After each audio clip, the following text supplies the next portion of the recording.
शास्त्र कहता है कि जिसके घर में संपदा की कमी हो, पैसा आ ही नहीं रहा हो, सब दूर उलझ गया हो, बहुत टेंशन चल रहा हो, गन्ने का रस जानते हो, ईख का रस, गन्ने का रस तुलसी जी के क्यारे में हाथ में लेकर 7 बार अपना नाम और गोत्र बोलकर छोड़ दो, जिंदगी में 3 साल में तो करोड़पति बनकर बैठ जाओगे, कभी लक्ष्मी की कमी नहीं आ सकती। लक्ष्मी सबसे ज्यादा प्रसन्न कौन से दिन होती है?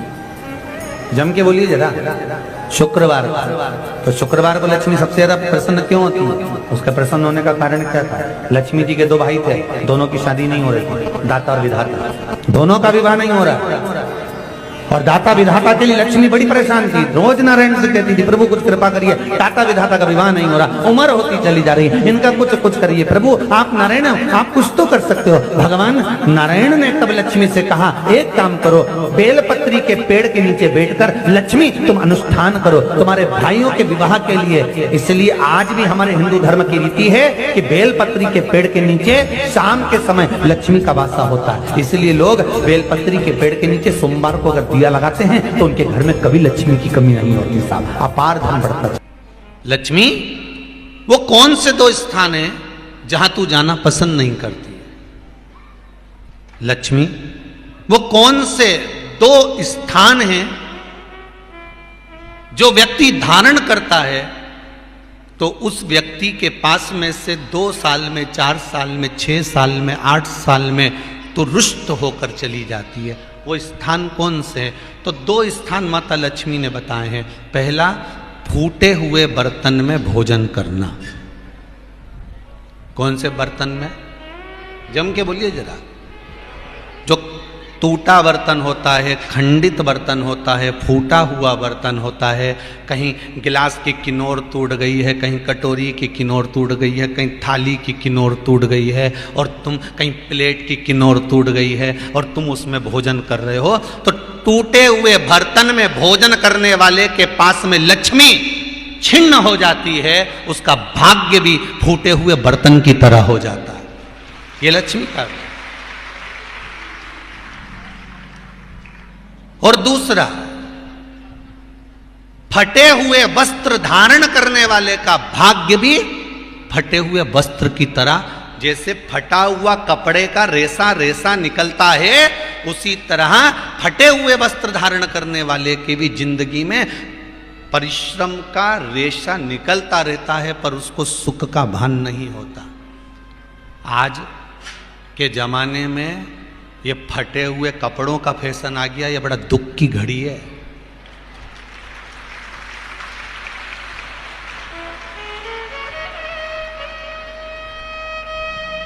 ये बड़ी दुख की घड़ी है महाराज, और लोग उसको फैशन समझ रहे हैं। पहले तो कम फटा होता था, पर आज के जमाने में तो इतना इतना फट गया,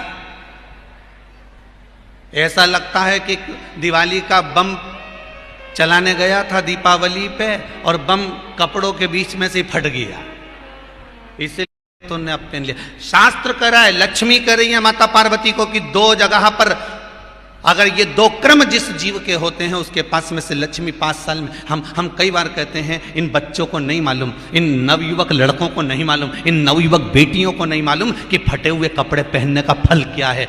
आज नहीं, विवाह कर कर जब जाएगी तो मायके से जब ससुराल जाएगी, तूने कुंवारी अवस्था में तो खूब फटे हुए कपड़े पहन लिया ने, मम्मी मैं तो जीन्स लूंगी न ये लूंगी, तू तो खूब फटे हुए पहन, पर वहां जब जाएगी तब मालूम पड़ेगा कि रोना किसको कहते हैं।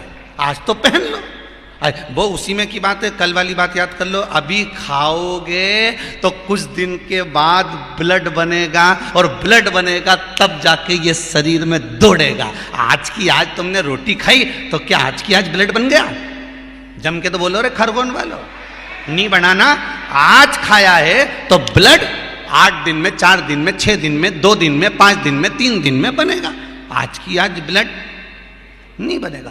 आज खाया तो 2 दिन में ब्लड तैयार होकर तुम्हारे शरीर में दौड़ेगा, शरीर में दौड़ेगा तो तुम्हारा शरीर भी चलेगा। उसी तरह तुमने अगर युवानी अवस्था में, कुंवारी अवस्था में ये फटे हुए कपड़े पहने हैं, तो जब तुम्हारी अवस्था बढ़ेगी ना, आज नहीं रोना पड़ रहा। आज के जमाने में तो फैशन है साहब, फैशन है तो आज पहन ले, बाद में रो ले, रो बाद में बैठ।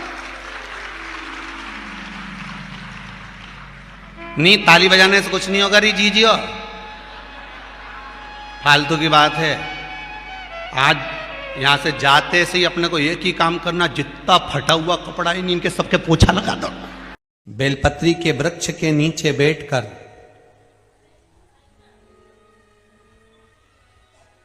हाथ में एक बेलपत्र का पत्ता रखकर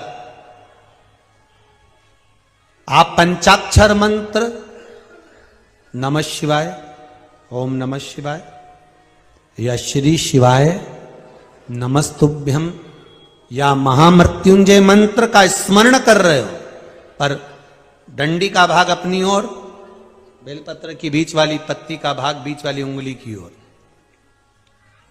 रखकर अगर आप स्मरण कर रहे हैं और अपनी कामना कर कर बेलपत्री के वृक्ष के नीचे बैठकर उस पत्ते को सम्मुख रखकर बाबा से विनय कर कर एकांत में उस बेलपत्री के वृक्ष की छांव में,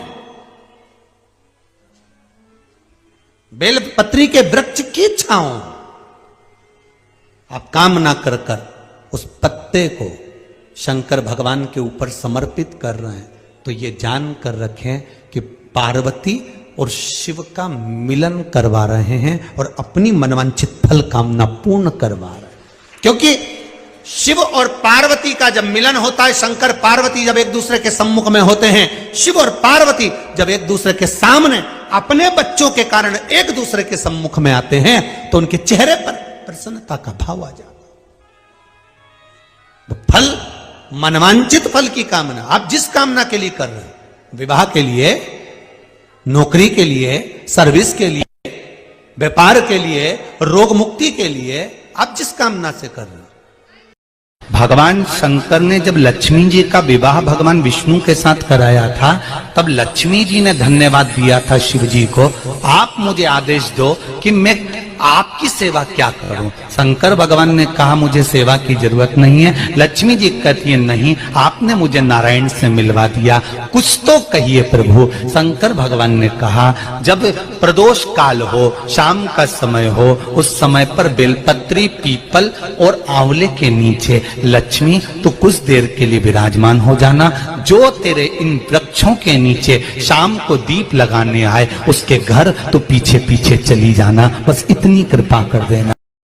परिवार नहीं, 84 लाख योनियों में से एक योनि है छिपकली की योनि, जो घर दरवाजा छोड़कर 2 कदम भी चलकर भगवान के मंदिर, देवालय, कथा तक पहुंचता है। 84 लाख योनि में से छिपकली की योनि उसकी छूट जाती है, छूट गई। और जो पहुंचा ही नहीं है तो फिर वो तुम्हारे घर में भी कहीं की छिपकली चिपकी हो तो पहचान जाना तुम्हारी रिश्तेदार है। उसको उस कमरे में से 25 बार भगा दो, वो उसी ट्यूबलाइट के पीछे आके छुप जाती है, उसी जगह पहचान जाना कोई रिश्तेदार है, बेचारे से घर नहीं छूटा, चिपक गया। उन्हीं पावन महीना पौष महीने के अंतर्गत अपने भी भगवान देवाधिदेव महादेव की पावन कथा का रसस्वादन कर रहे हैं, शिव महापुराण की कथा को श्रवण कर रहे हैं। और बहुत ध्यान से सुनना भाई, कोई बात है और आपकी वो कामना पूरी नहीं हो रही, बहुत प्रयास कर लिया आपने, कामना सिद्ध नहीं हो रही, एक लोटा जल, एक जल का पात्र लीजिए, उस जल के पात्र को लेकर उसमें थोड़ा सा लाल चंदन डालकर बेलपत्री के वृक्ष के नीचे और देवाधिदेव महादेव को चढ़ाना प्रारंभ कर दीजिए, शिव को चढ़ाना थोड़ा सा जल। उसके बाद में एक लोटा जल स्वच्छ फिर शिव जी को चढ़ाओ। प्रयास करो बेलपत्री मिले, उस बेलपत्री पर लाल चंदन तीनों पत्तियों पर लगाकर लाल चंदन बेलपत्री के वृक्ष के नीचे समर्पित कर कर उसी बेलपत्री के वृक्ष के नीचे का बेलपत्र वापिस लेकर श्री शिवाय नमस्तुभ्यं बोलकर आपकी कामना कहकर भगवान शिव पर अघोरेश्वर महादेव का नाम लेकर आप चढ़ाना प्रारंभ करिए। बाबा आपका कार्य 3 महीने के अंदर पूर्ण कर देगा, सफलता देगा। शिव जी का एक नाम है अघोर।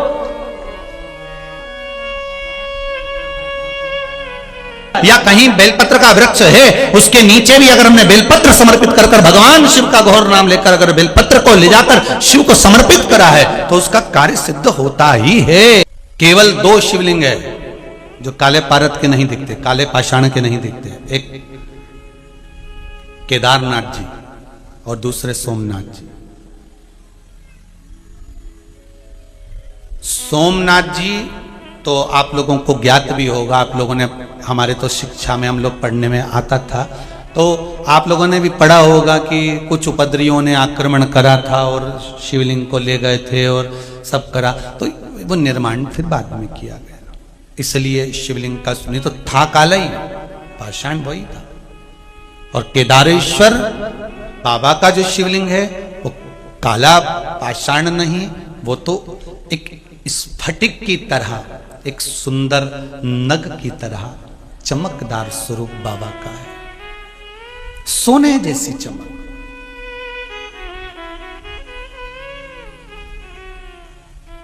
त्रिनेत्र शिव महापुराण की कथा कहती है,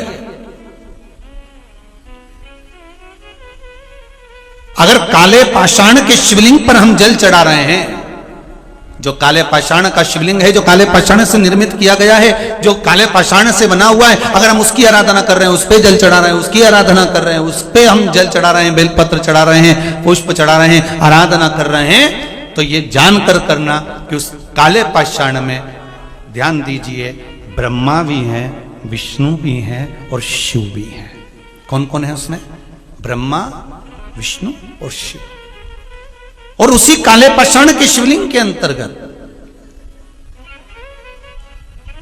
महाराज ब्रह्मा अपने 4 मुख से, शिव अपने 5 मुख से और भगवान विष्णु अपने 1000 मुख से वहां पर विराजमान है। उस काले पाषाण के शिवलिंग के अंतर्गत सारे देवता, तीनों देवता अपने अपने मूल स्वरूप में, अपने आनंदित स्वरूप में 1000 मुख कर उसके अंतर्गत विराजमान है। और अगर हम कहीं सफेद शिवलिंग का दर्शन कर रहे हैं, मार्बल के शिवलिंग का दर्शन कर रहे हैं, श्वेत पाषाण के शिवलिंग का दर्शन कर रहे हैं, तो त्रिनेत्र शिव महापुराण की कथा कहती है, हम अगर उस शिवलिंग का दर्शन कर रहे हैं तो उसमें 2 स्वरूप हैं, एक मेरा औघड़दानी शिव और दूसरा है मेरी माता रानी जगत जननी जगदम्बा मां पार्वती, उस स्वरूप में विराजमान। और सफेद पाषाण के शिवलिंग में केवल और केवल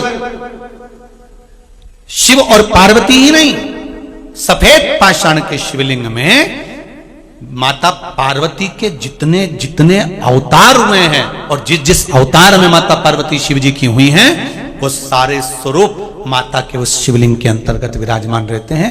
महाराज बड़े ध्यान दीजिएगा। और अब आता है तीसरा शिवलिंग, जिसमें नर्मदा जी के जल से निकला हुआ, जिसमें लहर बनी हुई है, निशान बने हुए हैं, कोई तरंग बनी हुई है, कोई मुखाग्रविंद बना हुआ है, कहीं चंद्र बना हुआ है, कहीं सूर्य बना हुआ है। उस शिवलिंग की आकृति में कुछ ना कुछ कलाकृति बनी हुई है।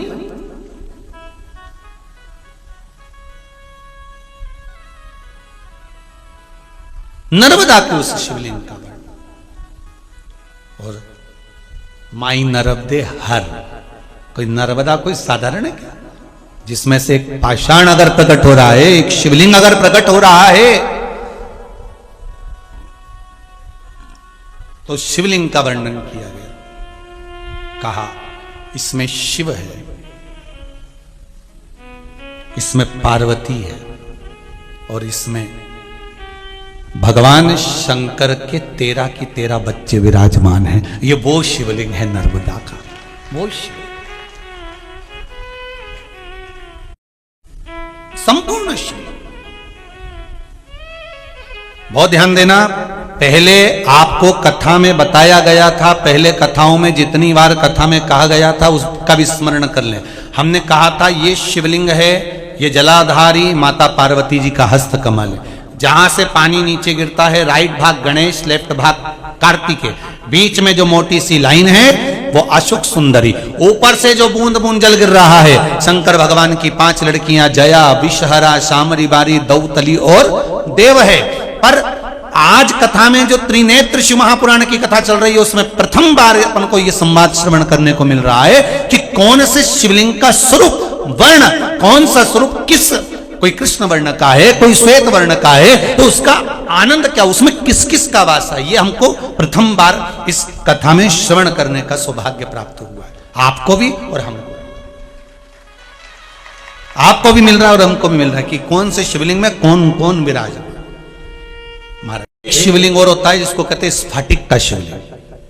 काय का शिवलिंग है, जम के बोलिए जरा, स्फटिक का शिवलिंग। ये किसी किसी के घर में होता है, कांच जैसा दर्शन होता है। कई लोगों के घर में स्फटिक की जगह लोगों ने कांच का नकली बना के दे दिया हो।